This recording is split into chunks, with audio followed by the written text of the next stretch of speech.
Hello, hello. Welcome back to the Collectively Unhinged podcast where therapy talk meets real life.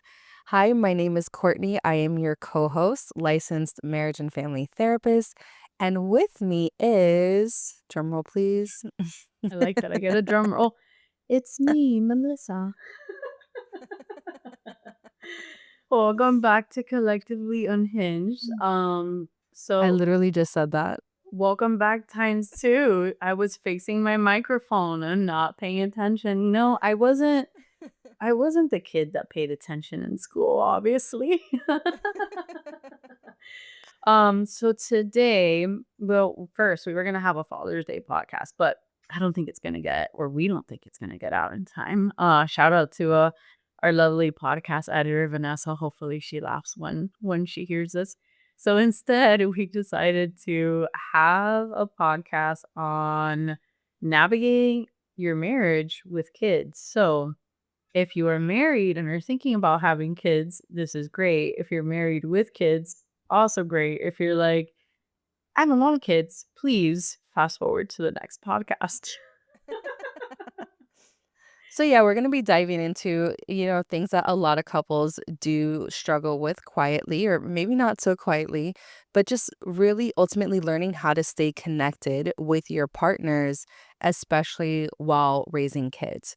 I mean, I think when it comes to kids, it also depends on like the stages in your life that you're at with kids. I will be giving you more of like that perspective of being a mother of four kids. My children range from the ages of 9 years old, my oldest, to 1 years old, my youngest, and then also being married for 17 years come July. So it'll be 17 years. That's crazy. Every time you say you've been married for 17 years, I think it's a joke. I'm like, there's no way she's lying. So you have a whole lot of kids, Courtney. I do want to ask, like, what has worked for you guys? Because I know you've actually posted on our Instagram. I don't know if it's on TikTok, it might be, but early on into us trying to navigate social media, you did make a post about your marriage, what has worked for you guys, what hasn't worked for you guys in order to stay connected. So how have you prioritized time, quality time together with so many kids under your roof?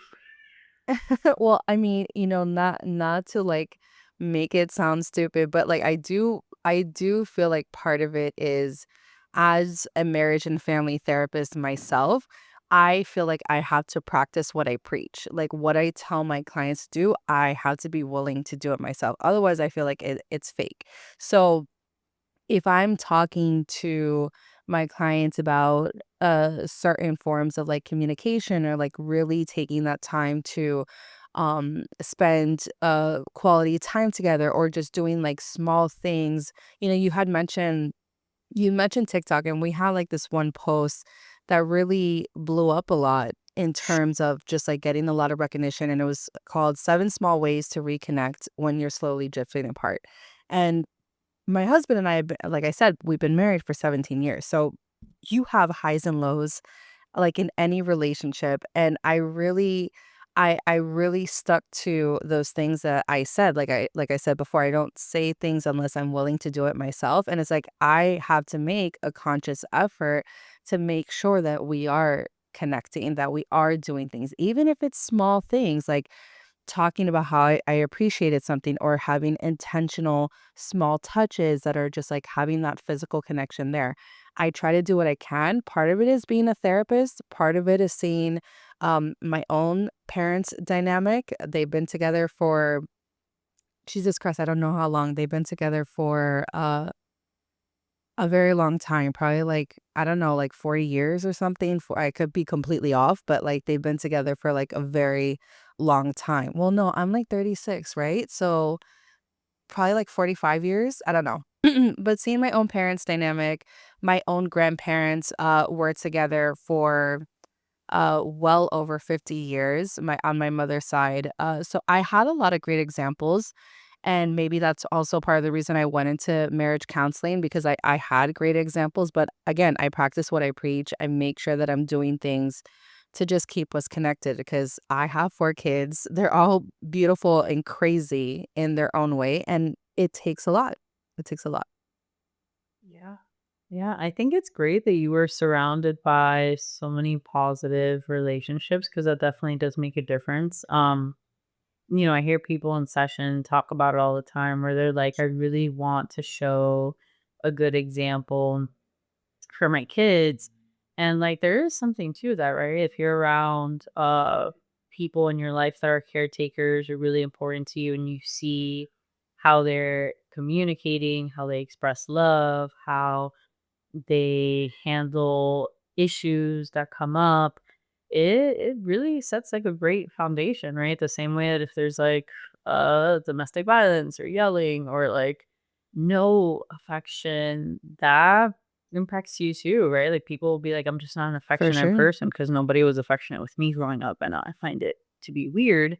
And there's something to that. So congratulations, Courtney, for making a marriage work. That sounds super fake to me, but you're doing you're doing great.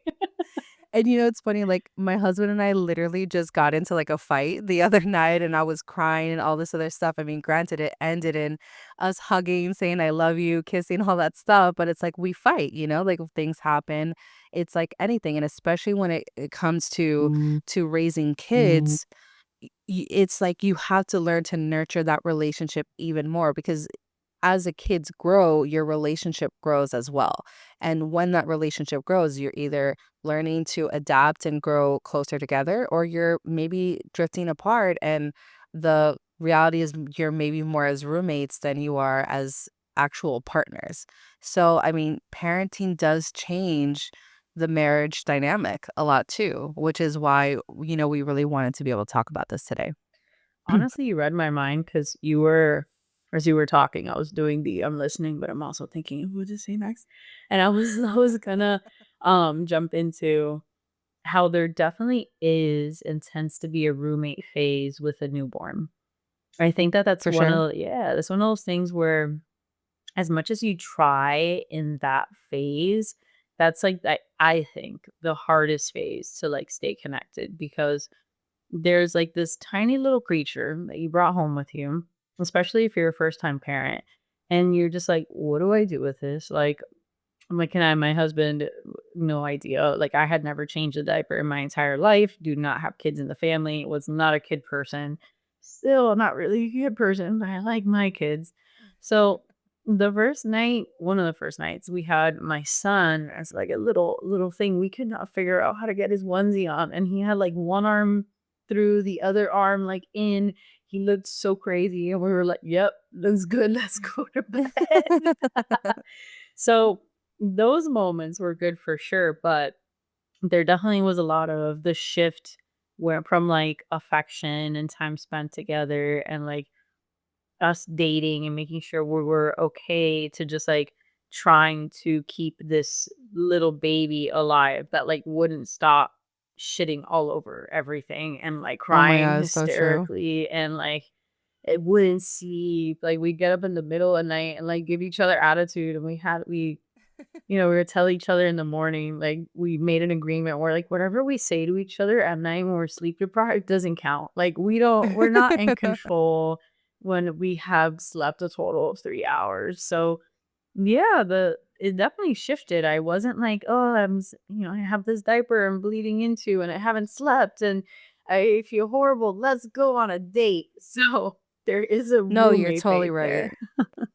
You're totally right, and if you think about it, it's like the perfect storm because prior to you giving birth, like, hopefully you're excited about it, you have this new baby coming, you're thinking about all the things you're gonna do with them, the cute outfits, whatever it is, holding this newborn, and then the reality of it is once that baby comes, it's then you're almost kind of like either like hyper focused on this new child, especially if it's your first or your only, whichever, but you're a first time mom And there's no physical connection, right, allowed at that time because, like, you're still, you're postpartum, you're recuperating, so, like, at least 6 weeks, there's no physical connection necessarily between you and your partner.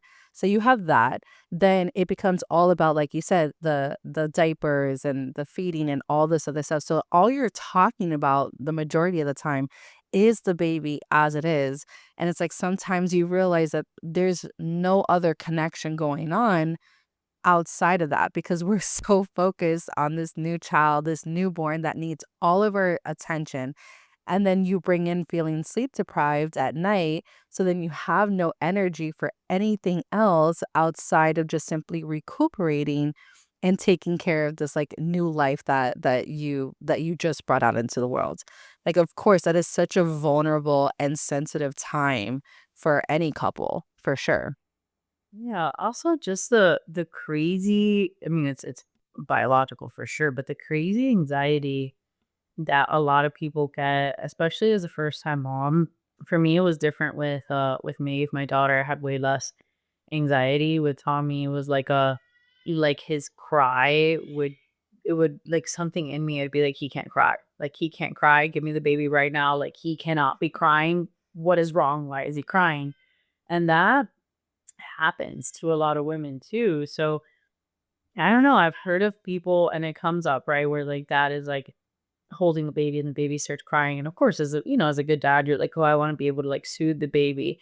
And mom is like, give me the child immediately or I will murder you. So that also can cause conflict, right? Because it leaves dad feeling like, well, she doesn't trust me. And it's not necessarily a trust thing. I do feel, especially with the first kid, for a lot of women, this is with every kid, right? Like, I think a lot of people can relate to that, but it is like this, like, weird anxiety that, like, your brain is triggered and you go into fight or flight and you're like, I have to soothe my child. I don't know if you had that experience, Courtney. I know you have way less anxiety than than I do, but that's definitely something that was coming up for me with my son for sure. So with my firstborn, I sorry, I actually had the baby blues. And so like granted, the things that we're talking about, that's like not even taking into consideration like the baby blues, postpartum depression, things like that. So with my firstborn, sorry, maybe we can edit that out. But with uh with my firstborn, I was not able to produce any sort of breast milk. And granted, like, I love my grandmother for this, may she rest in peace, but, like, she almost kinda, like, prepared me for that, like, she had 5 kids, and she even said, like, with her first kid, she wasn't able to produce any breast milk. So maybe I kinda, like, had that in the back of my head so that I didn't completely spiral, but I couldn't produce any breast milk, and even though the nurses and, like, they brought in, like, a specialist and everything into the hospital to try to help me, like, no matter what I did, I couldn't produce, and I felt so horrible about that. I was, like, crying, almost every day. I couldn't do anything, and I felt like such a horrible mother. And, like, thank God my husband was, like, there for me, and he just, like, let me cry, but it was, like, I knew afterwards that I was experiencing partly, like, the baby blues, so, like, that was, like, exacerbating what I was feeling, but it was a very, very, very difficult time for me with my first kid. I learned from that, and I didn't have any of that with any of my other kids. I still say that it took me on average like a good month to adjust to every new kid that I brought in. About a good month to adjust to them and like even get my head sorted with having like this new kid and learning how to even manage that. But for my first kid for sure, I had a lot of anxiety, I had a lot of guilt, I had a lot of just, like, feeling like a crappy person because, like, I couldn't feed my kid. I mean, it worked out, he's fine, but I'm just saying, like, I could definitely relate to that. Yeah, fine for now. I'm just kidding. No, that's a thing, right? I hate, and I don't like using the word hate, it's very strong, but I actually very much dislike when people are overly judgmental of parents, more so moms, right? Dad, in today's society, that could take the kids to the park and you would have done everything all day, and somebody will be like, "Oh my god, look what a great dad taking his kid to the park for 5 minutes," and you're like, "Ma'am, I am gonna yell." But Yeah, I think the whole, like, breastfeeding thing obviously is, like, a hot topic. There are people that feel very, very strongly that there's only one right way to do it, and it really, like, doesn't take into account that, yeah, breast milk, you look at the research and the science behind it. Sure, it's better. Absolutely, that's not what we're arguing. But each mom has to take like your own path. If you don't produce breast milk, like like that's horrible, right? That you like felt like you weren't a good mom, and like of course, like the hormones. I think for anybody, the first 2 weeks after giving birth are pretty horrifying. Like I feel like you just cry every day for sure, but like that guilt that you were feeling because you're like, "Oh, I'm not a good enough mom," over something that's, like, completely and totally out of your control, and honestly, I also think, you have to take into account your mental health. If you are, like, forcing breastfeeding is not easy, that is a full-time job. You have to, like, get up and pump and breast, and your kid's, like, latched onto you, and yeah, it's beautiful for sure, but for a lot of women, it affects their mental health. And so a lot of women will keep breastfeeding even if it's substantially impacting them, causing severe depression because they don't want to be judged or they feel that it's right or they don't want to harm their baby. And there are other options, like, it's better to give, at least I think, right? It's my opinion, and anybody can disagree, but I think it's better to give your kid formula than to be depressed out of your mind and feel like you can't connect to your kid and feel like you can't be present. There's a lot that goes on that, like, you only understand if you've been through it as a mom. Right, and I think that's why it's even more important that, for partners that especially at those beginning stages when you're just bringing in a kid in the world, it is so important at that time to feel even more connected because you're going through such a difficult time during that. And granted, this is just talking about in the sense of like natural birth and things like that. That's not even taking into consideration adoptions or in vitro surrogacy, things like that, that have like their own dynamic to it as well. Like we could spend like a whole other time talking about, but this is just like one aspect of bringing in children, giving and what that has looked like for us. But and again, this is just the beginning stages too, right? Like we're literally just talking about when a child is just born and how that impacts the relationship. We haven't even gotten into later on in life or what that's like. I mean, the freaking toddler stages and the terrible twos is like its own thing that makes you want to pull your hair out, and then not even talking about like how that like affects looking at your partner and just wanting to curse them out for because your toddler is cursing you out. Not to say that your toddler actually does, but I'm just saying, part of the blabble feels like they're just cursing you out. But again, that's like literally just the beginning stages that we're talking about. And that's why it's like there's so many different stages to children growing that it's like your relationship has to grow with it. You have to learn to adapt. And if you can adapt, that's where we start to see some of that disconnection coming in. So what about the next stage? Like, let's talk about the taller stages, the terrible twos. Yeah. How did you navigate that with, your son, Melissa? Well, first, I wanna say that this could definitely be a 20-part podcast. Yeah. So, my experience ends in the, Mhm. toddler stages because, my my son is 2, well, he's coming up on 2.5 now, and honestly, he's really amazing, but he is a handful. He As much as I, have to check my anger, he makes me laugh just as much, but yeah, he's a little wild. I'm, kinda worried he might have some ADHD, but yeah, there's a lot to it, right? I think my son from the beginning, like, not that I don't think that they're like quote unquote difficult babies, but there are some babies that sleep and aren't as fussy, and there are some babies that are like, I'm going to cry 24/7 and really test the limits of your love for me.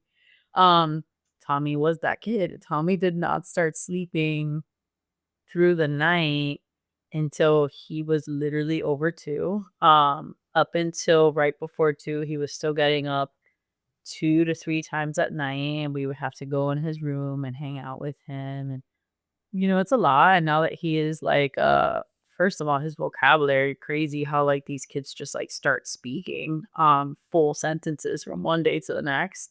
Um And hearing what the parents are saying. oh yeah, the other day I said fuck and he looked me straight in the eyes and went fuck. I was like, "No. I can't curse around you anymore." But yeah, I mean, I don't know, navigating it with my husband, he definitely is like, he wants to be home, which is great because you hear about it all the time where like resentment builds up. I don't mean for this to be like general. It's just like more so happens like with men than with women, where men will like you hear about it all the time, right? Like golfing, and you're like, "Sir, you just left for 6 hours on a Sunday. Like I'm taking care of these kids." So my husband doesn't do that. Not that he shouldn't. I think that it's really important for anybody in any relationship to have time where they're not just being a parent, but my point is he does, like, wanna be home and does wanna help out, so that helps a little bit, but there are, like for anybody, right, there's always gonna be differences in parenting styles within a marriage that can affect the marriage dynamic. So what I find to be really helpful is just a lot of communication, right? Like always sitting down, especially at the end of the day, and even talking about like, hey, like today was tough, right? Today was challenging. Like, what could we have done better together? What do we want to implement better? For us, it's definitely been like being more consistent with timeout because that makes a difference and being more consistent in the wording that we use when and Tommy's doing something that he shouldn't be doing. Um, for us, luckily, it hasn't been so much like giving positive reinforcement. We're great at giving positive feedback to our kids, so they're gonna think that they are like the best thing that's ever come out in this world. But for our marriage, right, that communication piece definitely helps a lot to help us be on the same page because there are going to be arguments that come up if one person is yelling and the other person's trying to put them in timeout and like the conversation it's like a Hispanic thing. I don't think that kids should be hit, but I was definitely the chancleta and me were very very familiar. So if you have a parent that's like, I want to hit my kid to discipline, like all those disagreements come up and are gonna make you feel more disconnected. For sure. For sure. And that's why it's like, connection doesn't have to be a big thing.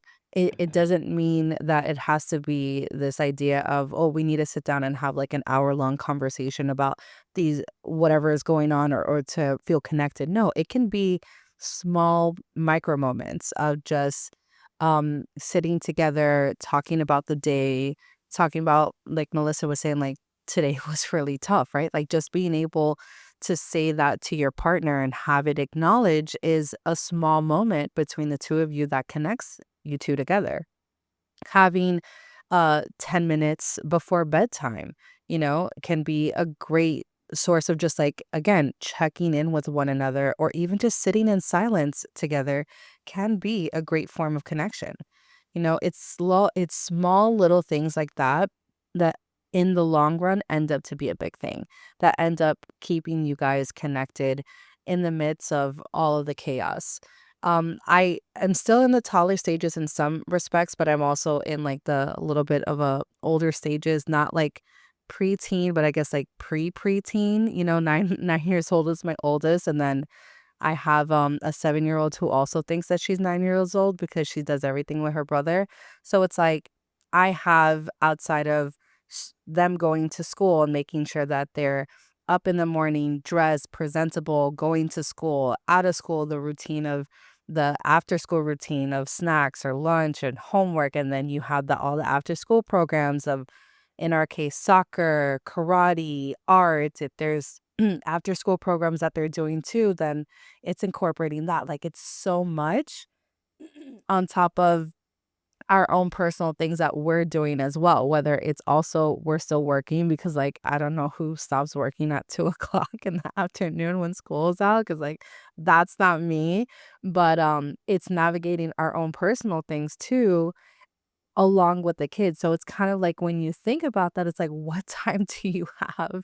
Not only to yourself, which again is a whole other thing, but then also to be able to connect or to check in with your partner and make sure that like you guys are good too.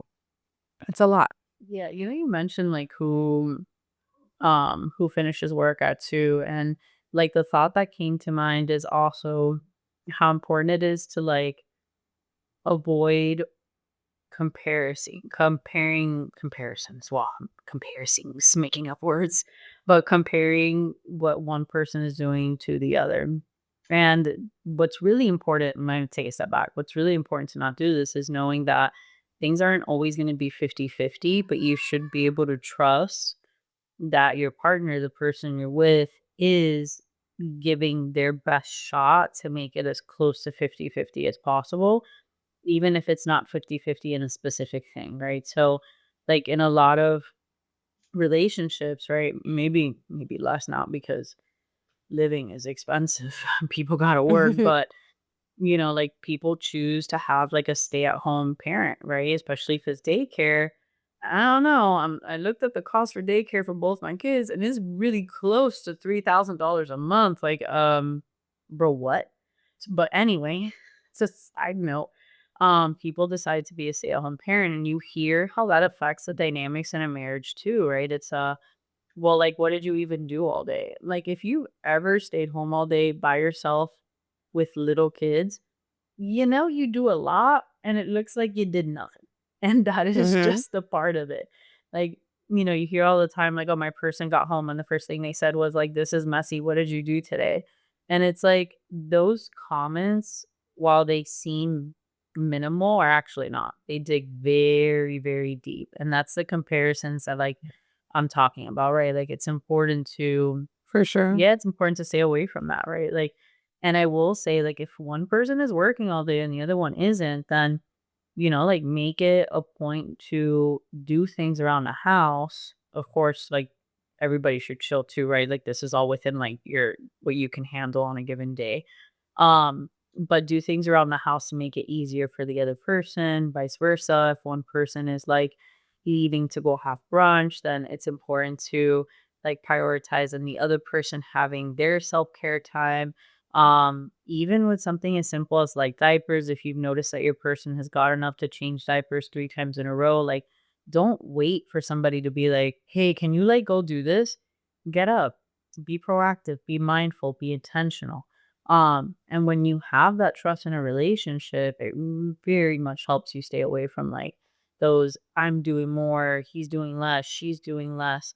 Cause that leads you down very slippery slope in how tough relationships can get with kids. I don't know if you've ever had that situation though with your husband Courtney where you guys have had any comparisons. Oh, for sure, like 1,000%.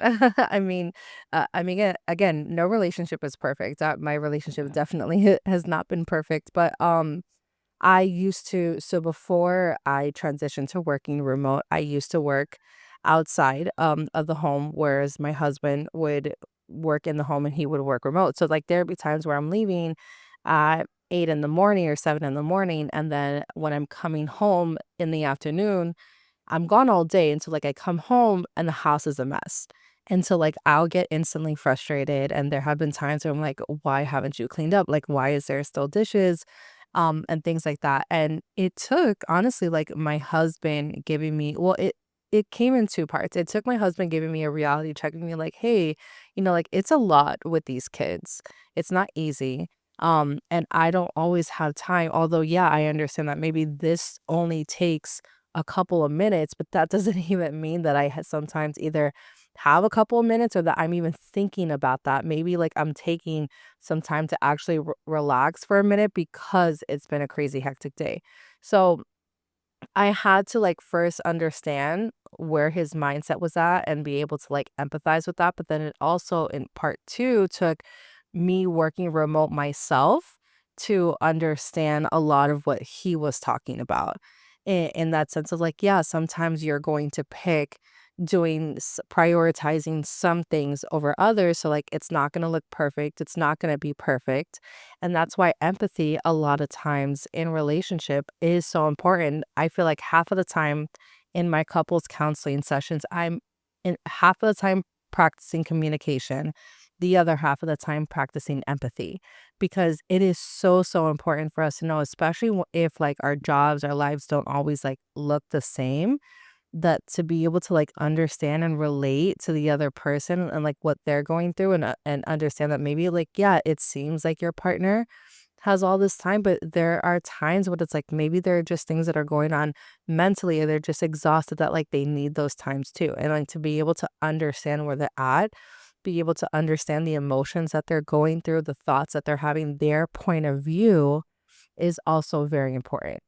Because Melissa's right, like it's not always gonna be 50-50. Like, and that's one of the biggest things I also learned in my own marriage, is that there are gonna be times where it's gonna be 80-20. Maybe I'm doing 80, he's doing 20, and maybe vice versa. Maybe there are times that it's gonna be 50-50, but it does not look that way all the time, because that is not what life looks like.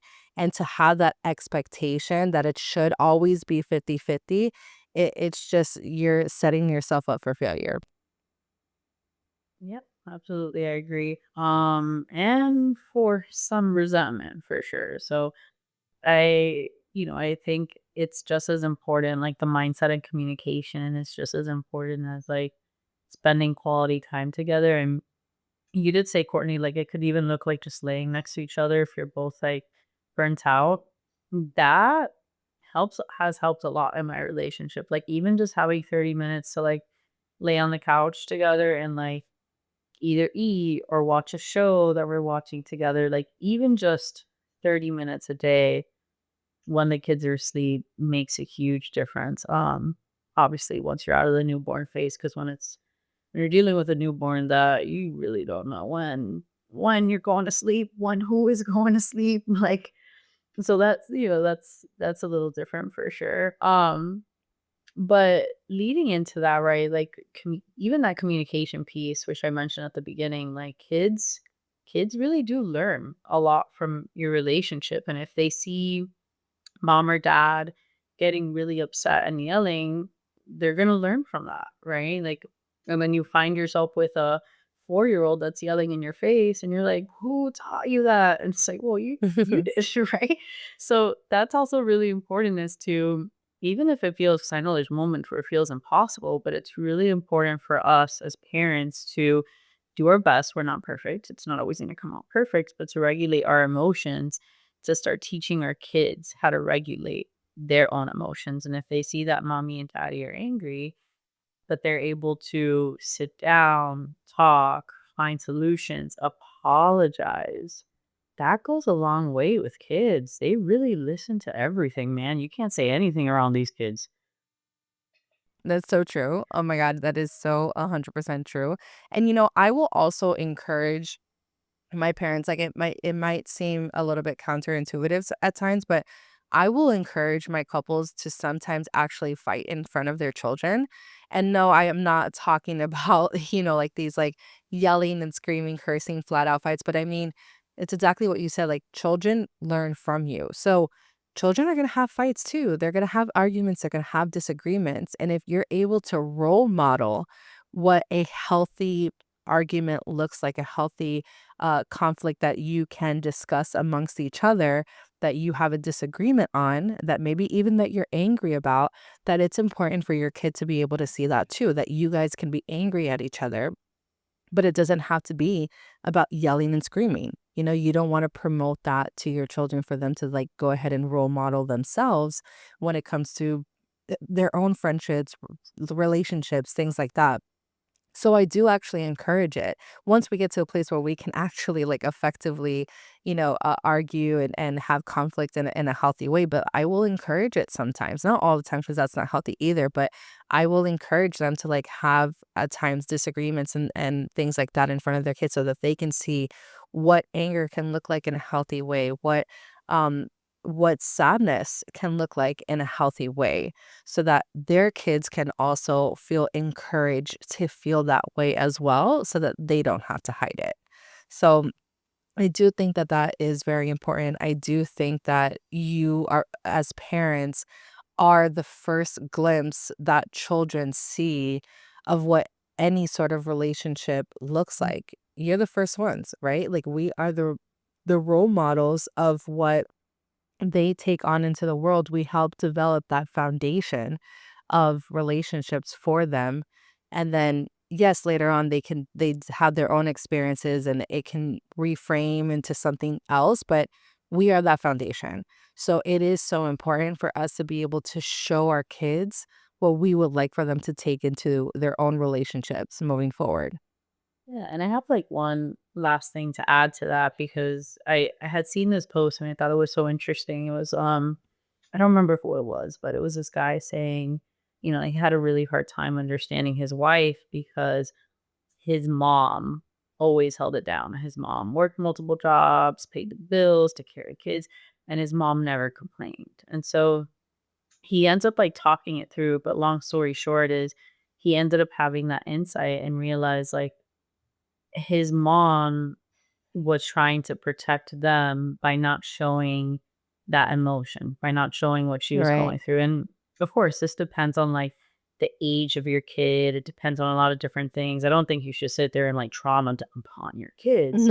No, for Right. Yeah. sure. So we were talking about very different things, but it is a good thing to normalize, like, hey, life has ups and downs, right? Because what this guy was saying is then he had this expectation of his wife to always be happy and always be okay. And his wife was like, hey, that's not real life. And also, you're my husband. You're not my kid, right?